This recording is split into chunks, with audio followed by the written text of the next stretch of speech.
If you are using an image as a button, there are several fill options to be aware of. These options depend on the shape you are using. Generally, the shape will be filled images, so there are only two. If you click and drag one of the resizing knobs, it will become stretched.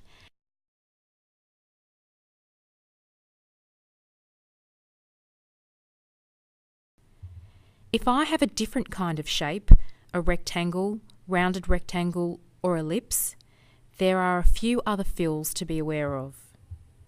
You have the original size, which keeps the image centered and doesn't alter the image at all.